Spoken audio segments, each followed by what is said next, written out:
Our goal today is to help you improve your induction sealing operations by developing an in-depth understanding of the critical interactions between your liners, caps, cappers, and induction sealers. We are extremely fortunate today to have an expert panel representing each of these unique components for successful induction sealing. These gentlemen have worked on projects spanning the United States, Canada, Puerto Rico, Europe, Middle East, Asia, and Australia. Alan Schuheibar is the president of Bellatrix. He has 19 years in the packaging industry with a focus on pharmaceutical, nutraceutical, cosmetics, and personal care applications. Alan is the chairman of the Business Intelligence Committee at PMMI, the group which is responsible for all industry reports generated by the organization. Tim Farrell is vice president of sales and marketing of Phoenix Closures, the largest privately held cap and closure company in the U.S. Tim has over 20 years experience in the packaging industry and 18 years with caps and closures. John Brown is the vice president of business development of Seelig Liners. John joined Seelig in 2010, having spent the prior 18 years with various closure companies, the last of which was Closure Systems International. John has held roles in product development, operations, general management, and marketing. Jeff LaGrange is Enercon's Cap Seal product manager. Jeff has over 20 years experience with Enercon and is intimately involved in the design and development of Enercon cap sealers and is in communication with packaging professionals regarding their induction sealing challenges on a daily basis. Ryan Schilke is Enercon's sales director and has over 17 years of experience in the packaging industry. He is a member of the board of directors for the Association of Sauces and Dressings and is also a member of the PMMI Global Marketing Committee. To begin, we want to preview what these gentlemen will cover for you today. We'll review the principles of induction sealing operations. We'll learn about selecting the right liner for your application. We'll learn how to ensure that your cap, liner, and bottle are compatible for induction sealing. We'll understand the benefits of different capper styles. We'll find out how much torque your capper should apply for induction sealing. We'll learn how to set up an operating window for your induction sealer. And at the end, we'll have an open forum where you can get expert advice on how to achieve a perfect seal. I'd like to begin by introducing Ryan Schilke, who will cover the principles of induction sealing operations. Thank you, Mark, and thank you everyone for joining us today. We're going to start the webinar kind of on a high level and discuss basic principles of induction sealing that apply in any application. First piece we're going to talk about is one of the critical components, one of the critical pieces to understand, and that is the theory of pressure, heat, and time. Any sealing process that you undertake in your operation is going to require those three elements. So let's dive into each of them a bit deeper. Pressure in the induction cap sealing process is very critical. And the pressure that is applied from the cap to the lining material and then which puts it in intimate contact with the bottle is provided by cap application torque. We're going to talk a lot about cap application torque throughout the webinar today, so keep this piece in mind as we go through. The heat component in the induction sealing process is generated by the induction sealer itself. And the picture on the screen here illustrates the magnetic field that's created by the induction sealer. So you'll see the little white arcs coming from the center towards the sides of the sealing head in this picture. That indicates how that field generates throughout the width of the coil. This happens to be a case where it's going to be a wider application. It happens to be a 63 millimeter closure, and the heat is going to be varied based on the power level you set the machine at. The final component in pressure, heat, and time is obviously time. And time for this is not necessarily in minutes or seconds, but it is dictated by the conveyor speed, by the belt speed in which your product is running on. So we'll take a look and say if you're running 50 feet per minute, we'll size the machine appropriately for 50 feet per minute, as well as knowing your cap diameter and the cap style involved. As we talk about time, an important thing to remember here is that the relationship between this pressure, heat, and time equation is not linear. If your product is running at, let's say, 100 feet per minute, and you decide to increase that by 10% to 110 feet per minute, what you've got to keep in mind is that the relationship then between the power level needed on the machine is not necessarily linear. There are cases when it does happen, but it's always important to run and qualify your operating window, which Jeff from Entercon will get to a little bit later in the presentation. So let's talk about a few variables in the induction sealing process, the first of which is air gap. And when we talk about air gap, what we're referring to is the distance from the foil is from the sealing head, or the top of the closure from the bottom of the sealing head. This is important to be consistent. The gap can be 1/8 of an inch, which is something we often recommend. Sometimes it's 1/4 of an inch, completely acceptable as well. It could be 1/2 an inch. 1/2 an inch probably isn't going to be overly effective. You're not going to use your machine as effectively. But the most important thing with your gap is that it's consistent. And we actually provide a tool with each of our systems. It's actually about an 18-inch ruler, 1/8 of an inch thick. You set 1 or 2 of them on top of a bottle on either end of the machine. Simply lower the machine down, and that will set your air gap consistently each time. And Jeff, again, will dive into that a bit more later. Cap height is an important variable. When you're talking about a common flat or continuous thread closure, the foil, if you look at a cross-section of that, the foil is right near the top of the closure, which makes getting that magnetic field we're creating very easy to get into the foil. Same thing with the child-resistant closure. It's a little bit deeper, but again, it's pretty easy. It's when you get to specialty closures like the dispensing closure here that we see on this bottle of mustard. You'll see 2 arrows, one pointing at the top of the closure and another one pointing at where the foil actually sits in this package. So we're talking here, you're probably somewhere between 1/2 an inch and 1 inch of cap height, which ultimately translates to that distance in air gap as well. In these cases, it's important to note that you're doing this in your application, and we'll design a special sealing head for your application to make sure we can be just as efficient as possible. I mentioned it in the pressure, heat, and time component, but application torque, I'm going to mention it again. We're going to dive into it deeper, but this is the most critical component to get right in your induction sealing process to ensure every time you're as consistent in your seal as you'd like to be. The final variable that I want to talk about is material change. And this can be anything from a wholesale material change, maybe that you're packaging your bottle in maybe an HDPE bottle and you want to change to PET, or it could be simply changing from supplier A to supplier B. It's important to note any of those changes and make sure you run compatibility tests with the induction seal material and the bottle that you may be changing, or if you're changing cap suppliers, that the lining material stays the same so that piece does not come into effect and ultimately change your success in the induction sealing process.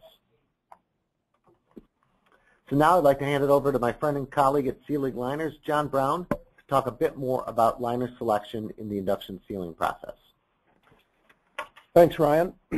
And before we talk about leak prevention, wanted to just thank Entercon for coordinating and spearheading this, what promises to be a very informative webinar. And before we talk about selecting the ideal liner, we need to think about what the benefits that a liner provides so you can customize your selection. The best liner for you is really the one that most efficiently meets your needs. Originally, liners were used for leak prevention, and that's still the most common use of liners, but they've also provide other benefits as well. For instance, with induction seals, They provide consumer confidence that the product that they are purchasing is safe and secure, all the way to the extreme of providing tamper evidence. Induction heat seals do meet the tamper evidence requirements for regulated products, such as analgesics and pharmaceutical products. Liners also provide a hermetic seal, essentially zero gas transmission and zero moisture vapor transmission.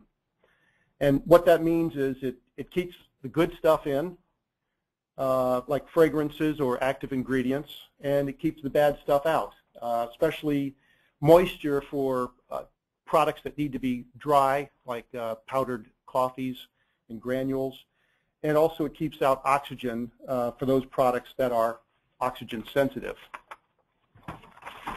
We have several applications where the liner is actually being used as a means of anti-counterfeit. These are typically for products that are more expensive or ones that have very complex and varied distribution where it's easy for the counterfeiter to introduce their product. It's not a huge problem yet in North America. This tends to be more of a Eastern European and Latin American issue with things like pharmaceuticals and liquors. However, it's becoming a much more significant problem in North America. So we've just talked about what the benefits that a liner can provide. Now we'll talk about how to really select the best liner for your application. No one liner is a one-size-fits-all, so to speak. Liners are engineered laminates, the simplest being a 3-layer structure to the most complex being 8 or more layers.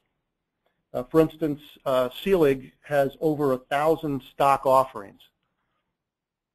So first step is, and Ryan mentioned this before, is selecting the correct heat seal layer. That's the face, we call the facing that goes against the container. Your heat seal facing must be compatible with your container material, be it PET or HDPE or even glass. Heat seals are customized for the specific container material. The second step is considering the package contents. Some products, agrochemicals and other chemicals, are quite aggressive and you may need a barrier. Other products are more inert and don't interact as much with the liner material, so you can go with a standard non-barrier liner. The third thing to consider is the filling conditions or post-filling package treatment or even distribution. In the case of hot fill, cold fill, and things like retort, there's a significant amount of potential energy transfer, and that needs to be considered as we're going through an induction sealing process, which uses heat as a means to seal the induction liner. Also, if you have a product that's being distributed or filled at a low altitude and distributed to high altitude or vice versa, you need to consider that to make sure you have the right structure mechanical structure in your liner. The fourth step is looking at your seal and if it requires tamper evidence or not. Clean peel is more typical. However, tamper evident, if your product requires tamper evidence or you want tamper evidence, that needs to be considered up front. And basically the tamper evident liner, the bond is stronger than the structural integrity of the liner itself, and that's how tamper-evident liner is created. The fifth step is looking at your reseal integrity. After the foil has been removed by the consumer, does the package still need to have a superior seal or reseal against usually things like oxygen or moisture? And this is accomplished through what we call a two-piece liner. To save the closure manufacturer from having to punch two different materials and insert them into the closure, we sell a two-piece liner And if you see the graphic on the left, the schematic there, on the bottom you'll see the foil inner seal, which stays bonded to the container. And then on the upper side you'll see a reseal liner, which stays in the closure. And there's a wax bond between the two. It's a temporary wax bond. As the foil induction seal is heated up, the wax melts and it's absorbed into the reseal liner, allowing the reseal liner to stay in the closure and the foil inner seal to stay with the container itself. And lastly, the last step is really looking at the backing material. The backing typically is either a thin paper, a little bit thicker board, or a foam, and these are needed. The selection is really based on the needs. As far as the backing goes, it's required for liner retention. If you don't have a backing, the liner is not resilient enough to stay in the closure as it's inserted and punched. Also, the induction, the insulating heat, you need to insulate the heat of induction from the closure, and that's what the backing does. Also, it applies the even seal pressure, and we'll talk about torque in some later presentation, and also peel integrity. Without a backing, the foil would tend to rip, so it needs something to keep it together. So now we have a good seal, and the consumer is going to engage that, and we have many options for a positive experience for the consumer. Typically, a side tab might be presented to the consumer to remove and peel off the foil. However, too long of a seal or wide of a side tab can prevent the consumer from pulling it off by having that side tab. If it bonds to the side of the finish, it's very difficult to remove. We recommend a top center type seal, or tab rather, which allows the consumer to grasp that center tab and pull it up, such as our lift and peel or top tab brand liners. The other advantage besides consumer convenience on removing the seal is also this avoids having the consumer be in contact with the seal surface. For things like chemicals or toxins, or maybe just a sticky substance like syrups or honeys, the consumer's finger is not in contact with that. Also, there's an opportunity for defending your product against counterfeiters with anti-counterfeit means. Overt counterfeit means are typically visible, and they're usually intended for the consumer, so you know you have an authentic product. The covert or secret is non-visible, and that's really for the supply chain retailers to be able to evaluate that product that's on the shelf and audit it and make sure it's authentic. They can use this information and to go back and determine where, in what region, and what specific retailers maybe if there's a counterfeiting problem. Lastly, the brand owner has an opportunity here. The liner itself is a potentially a large piece of real estate that's a blank canvas. This is the last contact that the consumer has before enjoying that product. So it's an excellent opportunity to promote your brand through either couponing. We've done instructions. We've done even 2D barcodes that will allow your consumer to go directly to your website for more information. So in the end, what's the best seal? Well, that really depends on the function and the details of the application itself.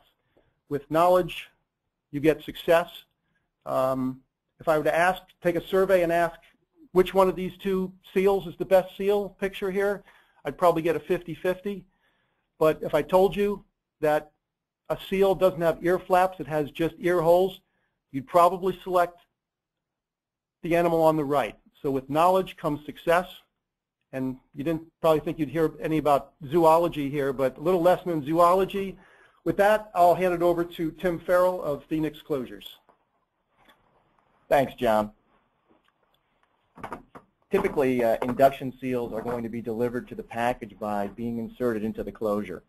So I'm going to give a little bit of role on the caps roll, a little bit of a overview on the caps roll, delivering the induction seal to the package. I'll also talk a little bit about some of the potential failure points. In preparation for today's event, I spoke with a number of experts in our organization.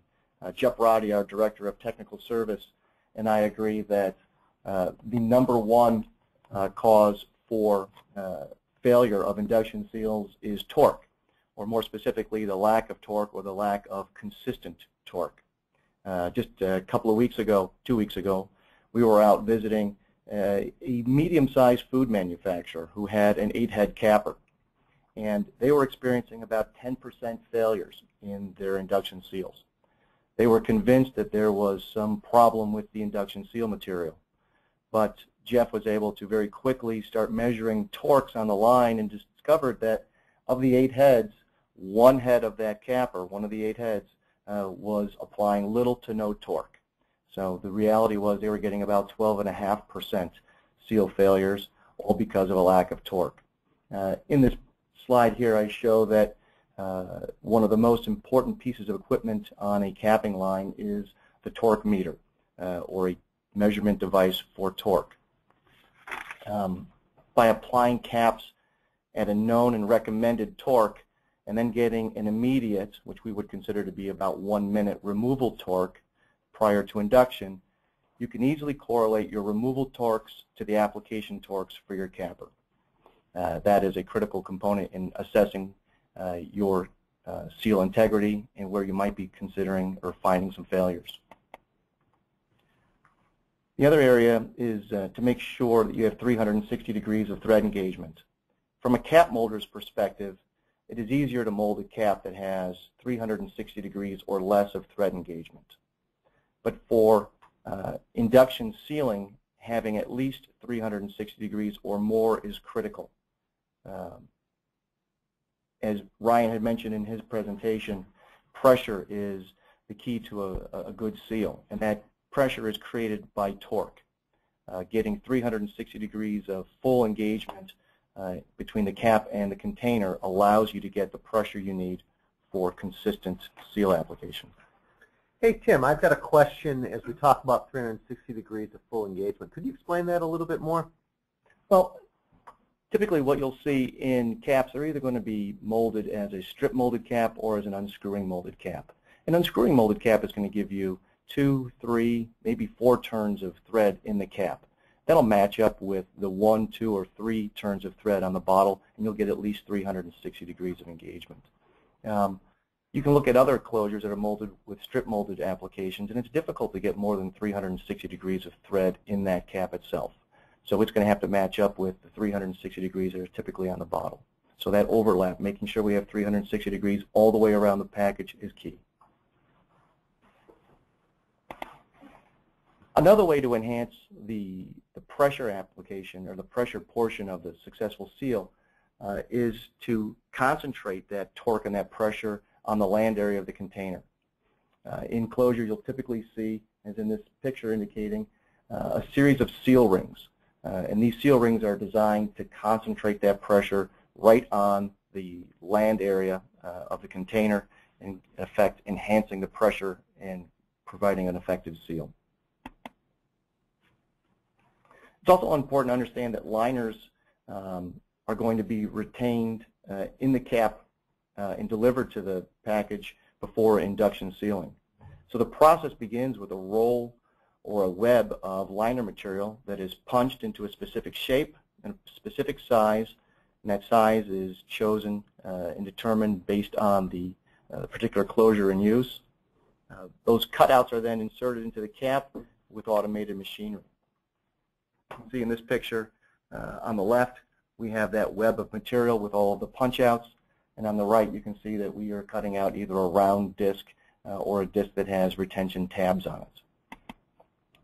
And that kind of leads me to how do we retain the liner inside of the closure. There's a number of different ways to do that. Typically liners are retained in one of 3 different ways. One is with an adhesive or a glue. The other way is to friction fit the liner into a specifically designed retention well designed into the closure. The third way is to friction fit that liner into the cap using retention beads and tabs on the liner itself. You can see in this picture on the left, we have a round disc that is being retained in the closure with a retention well. And then on the right, we have a similar cap where the liner is being retained into the closure using tabs on the side.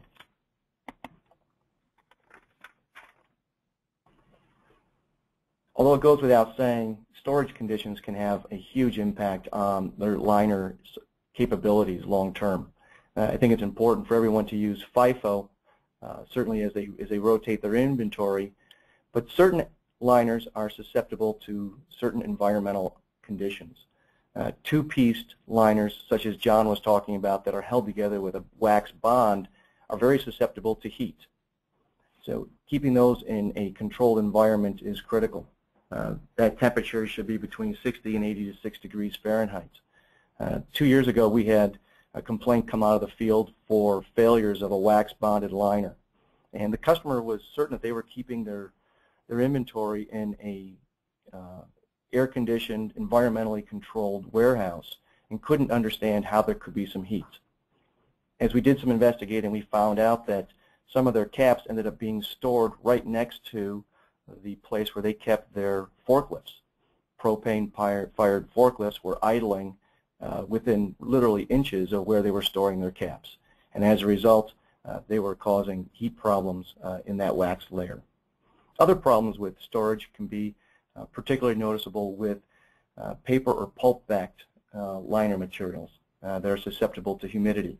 The recommended humidity levels in your warehouse are going to be between 40 and 60%. Anything above that, you may have the problem of liners beginning to curl, and if they curl far enough, they can come out of the closure.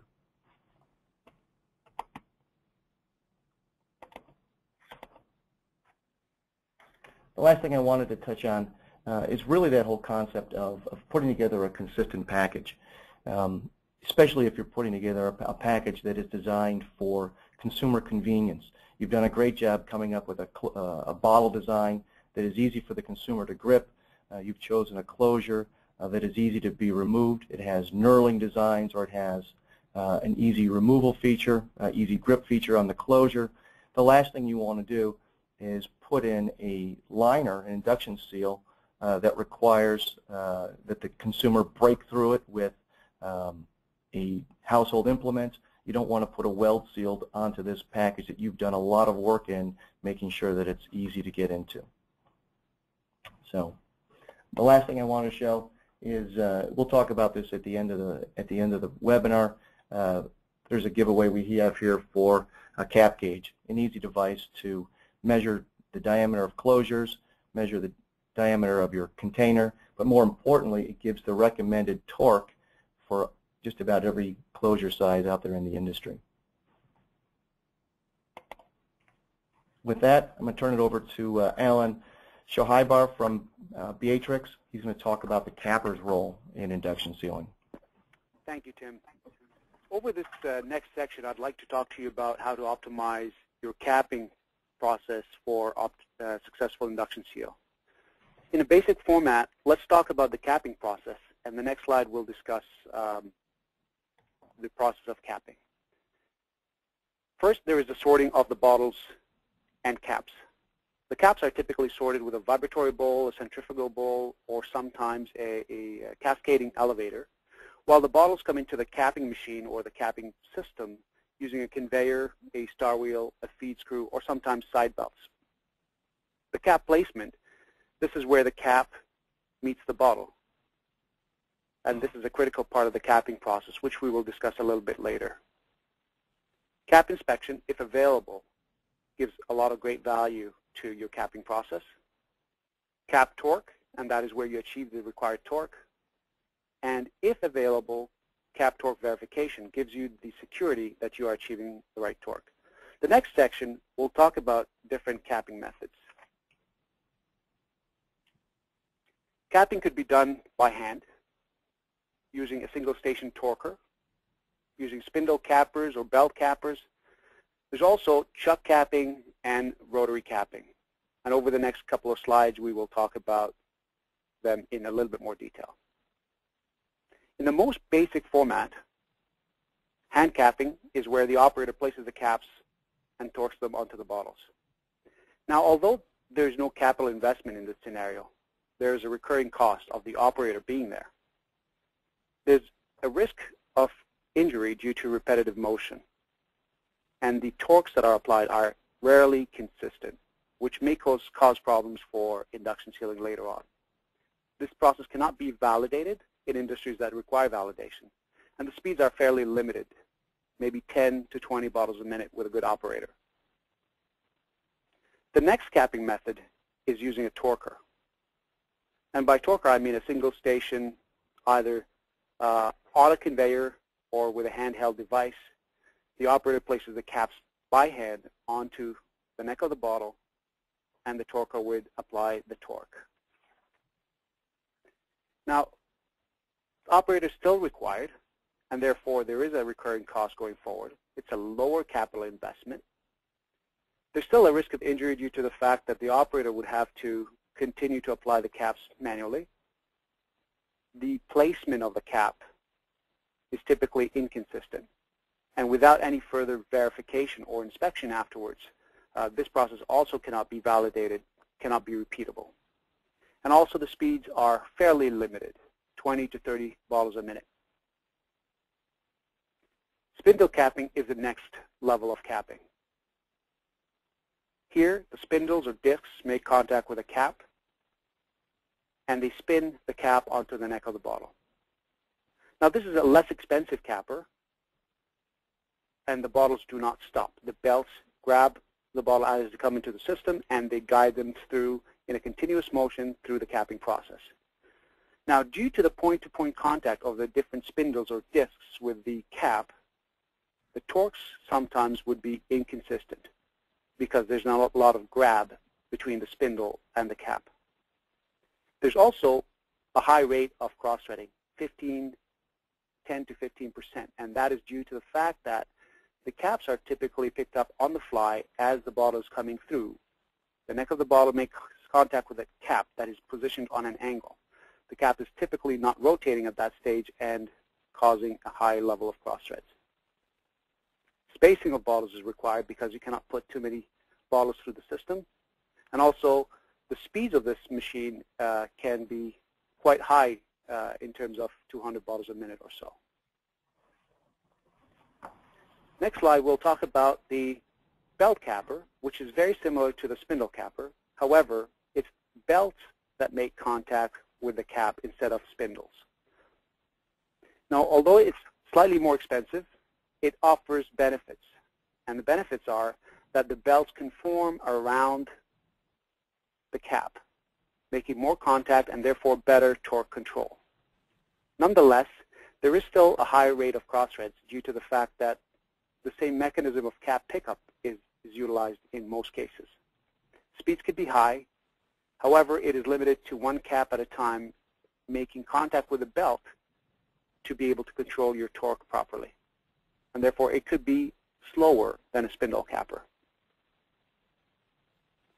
The next capper is an intermittent capper that we'll look at, and that is a chuck capper. Here, the cap rotation and application is perpendicular to the neck of the bottle. Now, although there are change parts required, typically they're not expensive. The torques are very consistent because only one chuck makes contact with the cap, and therefore we are able to achieve the desired torque consistently. One point to mention with chuck cappers is that the application of the cap is perpendicular to the neck of the bottle. The cap is typically spinning and synchronized, the rotation of it is synchronized with the threads so that the cap actually floats onto the threads as opposed to being slammed on. Here, that would allow us to reduce the level of cross-thread down to 0.5% or 1%. Mind you, the speeds on the chuck capper, since an intermittent motion machine, are limited. It could range from 60 to 120 bottles per minute. And finally, the rotary cappers offer continuous motion. There's typically multiple heads, 4 or more, which come in contact with the cap and bottle. It's relatively more expensive than the other capper models that we've talked about and require change parts. However, the high-speed capabilities of a rotary capper make it fit for specific applications. Again, here, the torque application is perpendicular to the neck of the bottle, and therefore we're handling one cap at a time, and that allows us to be precise with the torque application. Over the next few slides, I'd like to talk to you a little bit more about some capping considerations. The cap placement station is probably one of the more critical components of capping, and that's where cross threads happen if not handled correctly. There are certain types of caps, like embossed lettering caps, Yorker caps, snap caps, or caps with tabs or flip tops that require certain types of cappers, where chuck cappers and rotary cappers may be better suited solutions as opposed to spindle and belt cappers, which will interfere with the tabs and the cap pickup. Now, I talked about it before, but I want to elaborate a little bit more on that now, and that is the angle pickup of a cap. When the neck of the bottle comes through and picks up the cap on an angle, typically the cap is not rotating, and a device pushes the cap onto the threads, and then the cap is spinning. That is the case with belt cappers and spindle cappers. That often is done due to speed constraints, trying to achieve higher speeds. However, the cost is higher cross threads. In chuck cappers and rotary cappers, since the rotation of the cap application motor, the down speed, are synchronized in a way to allow the cap to float onto the threads, and therefore limiting the number of cross threads. The next slide, we want to talk about the inspection. If available on the capper, it offers great value. This section will allow you to inspect if there is a cap present, if there's any cross-threading that took place. Is the cap high, which is common in CRC caps or child-resistant caps, and allows you the capability to tell the capper what do you want to do in each scenario. Do you want to reject it? Do you want to stop the machine, or do you want to ignore it? In previous sections, we discussed the application and removal torque, and the next slide will talk about these torque considerations. The application torque is what the capper applies onto the cap, and the removal torque is what you are able to test with the torque tester that was mentioned previously. One point I want to bring up here is immediate removal torque. It is important to note that when testing for removal torque, you need to set a time factor in terms of how long after you pull the cap offline you need to measure the removal torque. The longer you wait, the more the relaxation will take place in the liner and cap, and therefore the torque values might be different. There's 3 ways to apply and control torque onto the cap, using mechanical clutches, magnetic or pneumatic clutches, and servo motors. The mechanical clutch wears over time and needs constant adjustment, and also requires some trial and error to achieve the torque that you're looking for. Magnetic clutch does not wear over time. However, it still requires the trial and error scenario. The servo torque motor offers superior torque control capabilities, which we'll look at in the next slide. What's important to note here is that it provides immediate output, and that is when you're using a servo torque, it provides immediate torque output. What I mean by that is that when you set the torque value that you want applied onto the cap, the first cap out of the system will be at that torque, and therefore there's no trial and error in this scenario. Also, it gives you some diagnostic capabilities, such as low torque inspection. If you look at the chart that I'm showing here, you can see the green line shows the value of torque. Actually, we're looking at amperage here, but it represents the value of torque that is achieved. And maintain or sustain torque. This is a 3-bottle cycle that we're looking at. And it allows you to reject the bottle if you don't achieve the torque requirement. The yellow line in this chart shows the revolutions per minute, or the RPM of the torque motor. The ability to monitor this type of chart in the background, in the software of the system, allows you to eliminate the initial impact of the chuck with a cap, and therefore preventing any erroneous readings of torque. Allows you to control the downforce. Very little downforce is required if you have the right solution. And also if there is any slippage between the chuck, the neck, the capper, the gripper, that allows you to reject the bottles because you did not achieve the torques. Furthermore, torque readings and monitoring the torques and logging them allows you the capability to review your batch records over time. And with this, it highlights the importance of applying consistent and repeatable torque for induction sealing. I'd like to hand over the presentation at this stage to Jeff LaGrange from Enercon. Thanks a lot, Alan. Now that we know all about the liners and the caps and the cappers, it's time for the rubber to really hit the road and actually create a seal. Keep in mind that every application is a little bit different and has its own challenges. You need to understand how and why you get the best seal. We're going to summarize the steps to help you determine where your sweet spot should be to ensure you get a good seal every time. A more detailed explanation of this summary can be found on our website if you need it. There are 5 basic steps when determining your sealing window. First, you have to make sure your system is set up properly. Next, you check all of your variables. Many of these have already been covered. Third, you need to find the lowest output where you can get a good seal. That's your minimum. Next, you find your maximum where you can get a good seal. Together, these 2 points define what we refer to as your sealing window. Lastly, you select your production output setting and record your data for future reference. Okay, first you have to make sure your sealing head is aligned properly. If not, you just won't get even seals. Your bottles have to travel down the center of the sealing head. We provide stickers on all of our sealing heads to aid in this process. You may find that you need guide rails under the sealing head to ensure proper travel. Next, you need to set the air gap, which Ryan has referred to earlier. He also mentioned that we provide a gap gauge with every system to help you with this process. Make sure you've got an even air gap all the way across the coil, and we recommend a 1/8 inch gap. As Ryan said, consistency is very important. One small exception to the standard bottle down the center of the coil rule is our older #1 universal coil. See a picture of that on the left. As you can see, this coil pivots as the containers get larger, so you're no longer following the center line stickers on the coil.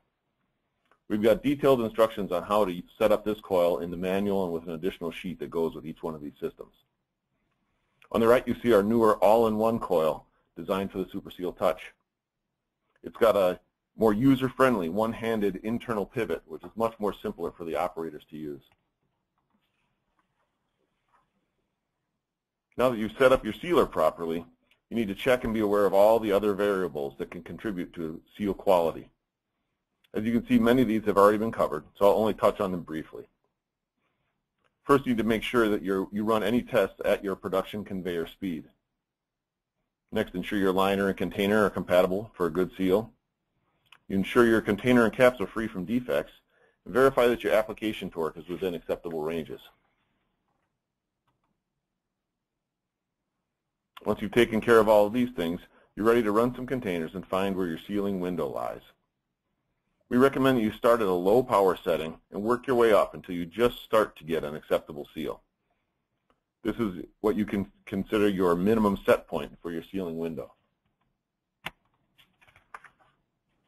From there, slowly increase the output until you just start to see unacceptable signs of scorching.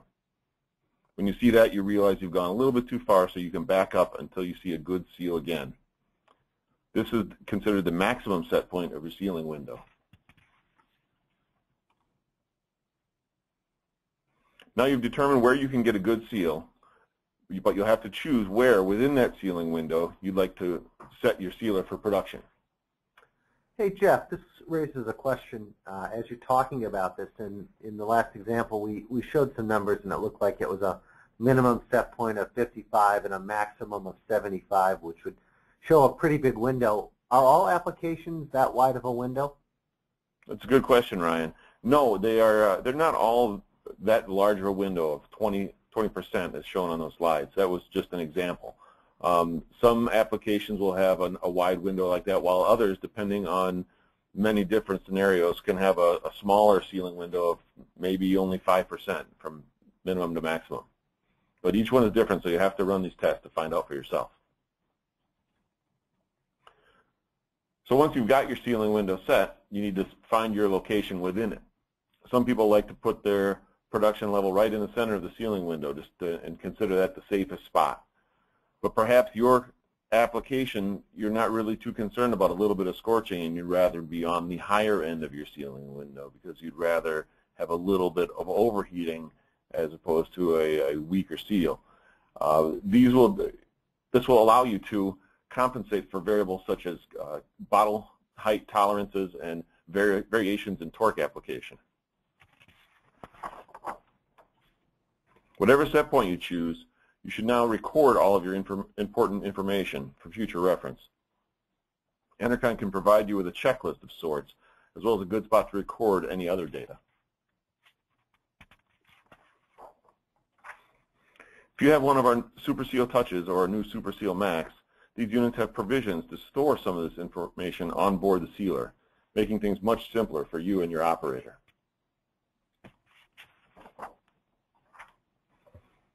With all of this, of course, we assume that you're familiar with what you need to look for in determining whether you have a good seal.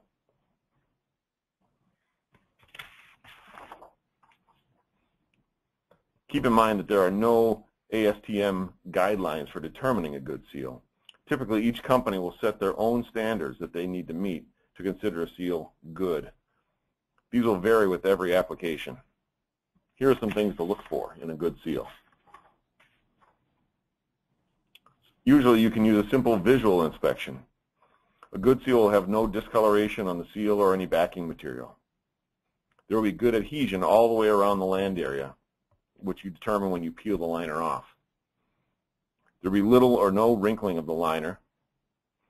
A two-piece liner gives another piece of evidence. You can check the backing material that's left in the cap. Any discoloration here would also indicate overheating. Beyond visual inspection, there are many other ways to check for a good seal, and your company will want to decide what is best for them. There are both wet and dry vacuum chambers that you can employ to check for leaks. Take into consideration how your product will be shipped. Some companies have actually shipped a test run of their product to a certain location and evaluated the seals after they reached their destination.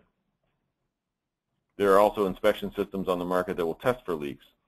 These usually involve applying mechanical pressure to the container. Lastly, you can be like this guy and shake, squeeze, or stand on your container. I'd say that's a pretty good seal in that container. At Enercon, we've got a submerged vacuum chamber for testing for leaks. We work with customers and in conjunction with their specs to determine if their seal is up to their standards. Keep in mind that some liners will continue to set up for up to 24 hours. Contact your liner manufacturer for this type of information. I learned this the hard way on my very first startup over 15 years ago, where the customer was checking the seal immediately after sealing. But as long as you're aware of all your variables, this really shouldn't happen to you. All right, thank you, Jeff. Before we get to the questions, we'll take a quick review at some of the topics that were covered today in summary. We learned that pressure, heat, and time are certainly essential for successful induction sealing. We've learned that selecting the right liner is based on its desired function and obviously compatibility. You should consider value-added features for both marketing and packaging security when selecting your liner. It's important to ensure that your cap, liner, and bottle are compatible for both process and function. It's important to recognize the capabilities of your capper and apply either electronic or manual quality control to ensure that your torque is consistent. And as you heard from all of our panelists today, torque is the #1 sealing problem associated with the caps. And Jeff just went over how to set an operating window for each of your induction sealing applications. With the email that you will receive that will enable you to download the webinar, you will also receive links where you can request a cap gauge, a technical guide to successful sealing, and also some of the setup logs and checklists that you can use to help improve your process. We do have some time left for questions, so we're going to begin to address those. Again, we appreciate everyone's time online today. And it looks like the first question we have, Alan, this would be for you. How can one guarantee that no untorqued containers are exiting the capping system? Great. That's a good question, and typically it's a combination of 3 things. What you want to do is make sure that you're applying the cap correctly, so proper application, and that is done with proper setup of the machine. You want to also make sure that you have an inspection station incorporated into the machine. Typically where we like to put that is between the first and second station, between the application and the torquing station. And with that, you're able to reject crooked caps before the torquing station applies them. Typically that causes some damage to the liner if you try to correct that with the torquing station. So what we like to do is reject crooked caps in between the 2 stations.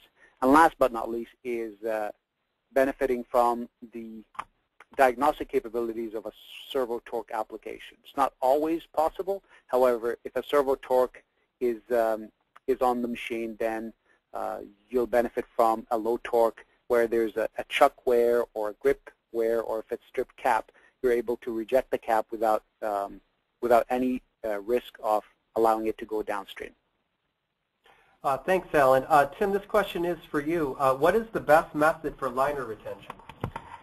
Oh, that is a good question. There's a lot of that's going to depend upon your application, whether or not you're trying to use an induction seal or if you're just simply trying to seal your package with a foam liner or a pressure-sensitive liner.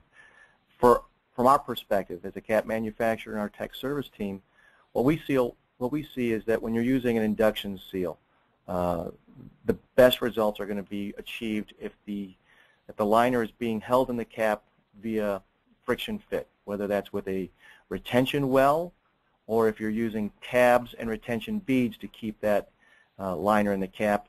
By using a friction fit liner, it allows the liner to contact the container and still allow the cap to spin and apply torque.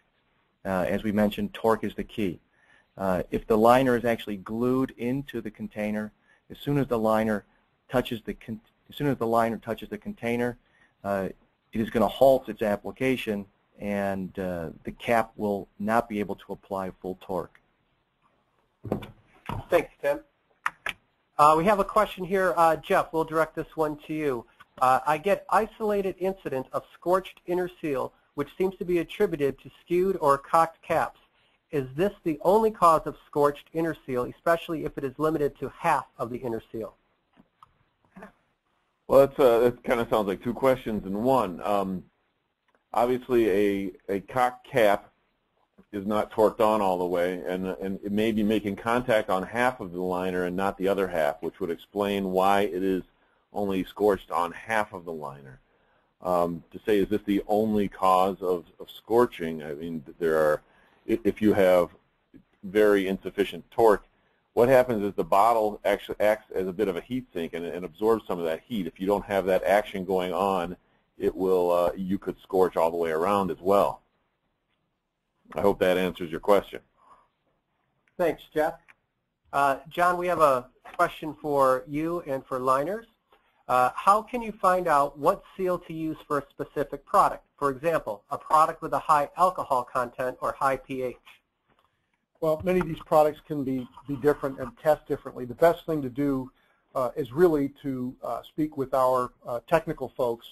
Obviously, our contact information is in this webinar. And if we've used that, done that application before, we'll have the answer. Otherwise, we can do some testing in the lab, but it really depends on your specific product. Thanks, John. Alan, we have a question. What applications would dictate servo torque application? It is applications where precise torque control is required, where you cannot allow any, there's no operator intervention after the fact. You don't want to allow any untorqued bottles to continue downstream. Specifically difficult caps such as raised lettering, Yorker caps, tab caps, things of that sort, and any applications where you want to benefit from the diagnostic capabilities of a servo. Thanks, Alan. Our next question will be for Ryan. How can you inspect if an item is sealed or not? It's a great question, and one that we get probably every day, if not multiple times each day.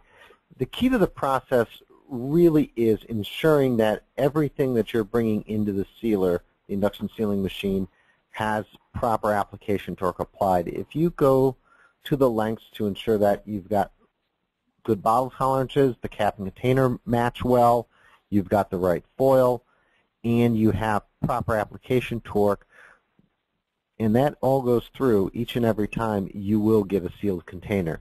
Now, I realize that that isn't always possible, so inspection afterwards, really on some liquid products, there are some machines which will actually do a squeeze test of the bottle to see if there's what sort of displacement there is in the bottle. That's a method that you can use, but there is not a single system on the market right now which will inspect and tell will every bottle be sealed. Okay, we've got a question for Alan. The person says, I have spindle torquers, so can only test off torque. What is the recommended method of determining my on torque from my off torque? There is a chart that's supplied by cap manufacturers that recommends a certain application torque for any removal torque requirement. And that's typically done with trial and error. So what you would do is make contact with the two spindles with the cap, measure the removal torque with a torque tester after the fact, and either tighten or loosen the grip until you reach the required torque. Removal torque, I mean. Thanks, Alan. Looks like we're closing in on an hour. We'll try to get you a few more questions. Okay, this one is for John. What is the barrier layer made of? Typically, it's made of PET, and again, that's really it's there to protect the rest of the liner and the closure itself, depending on the chemical. Thanks, John. We do have a question if you will receive a copy of this presentation, and you definitely will. That will come in an email as soon as we get this posted online. Okay, here's a question. How can we get the induction gauge or roller that you showed at the end? That's from your company, correct, Tim? Correct. We're going to be providing contact information at the end of the presentation, correct? Yes, correct. And also, you'll have an opportunity to also get a gap gauge from Enercon as well.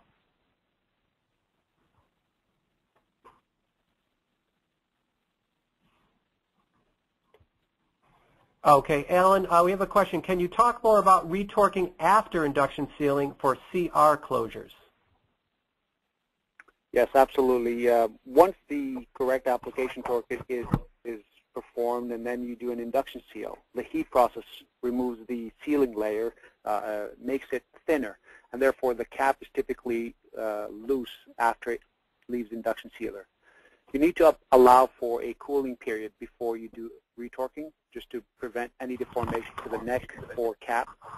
And also, typically that is done for one of two ways: to make sure that the removal torque is achieved after induction seal, and also to make sure that the cap does not come loose in transport. Usually a retorquer is required in that case, where it reapplies the predetermined torque after the induction seal process is complete. John, I've got a question for you. For the center tabbed lift and peel liner, does that require a special punch to cut the liner or custom closure design to retain the liner in the cap? No, it doesn't. If you're currently using a conventional one-piece liner and you want to use the more convenient, consumer convenient lift and peel type or top tab type liner, you can use the exact same punch, exact same equipment and insertion. The closure design needs to be no different. However, we would recommend that you, as Jeff has talked about before, the setup is to make sure that your induction window is the same or if it needs to be adjusted. All right, looks like we have time for maybe one more question here. If we don't get to your question, we will follow up with you via email or phone. Final question here is, looks like this will be for you, Ryan. We are a bottle manufacturer. Do you recommend any specific method to test our neck in order to be sure they will work correctly with a liner? As far as the land area is concerned, the important piece there is that you want a flat, consistent surface. I think just like we talked about through a lot of this presentation is that it's consistent. You want the surface to be as flat as possible, and realistically the width of the land area can be anything you design it to be. We just need about a millimeter minimum surface to seal to. Thanks, Ryan. I'd like to thank you all again for your attendance today, and also like to thank our panelists from Bellatrix, Phoenix Closures, Seal Liners, and Enercon Industries. Please look for the email coming to you within the next 24 to 48 hours, which will give you access to download the webinar, the presentation slides, and give you access to some of the additional handouts that our panelists have for you. With that, we will conclude the webinar. Have a wonderful day, and thank you again.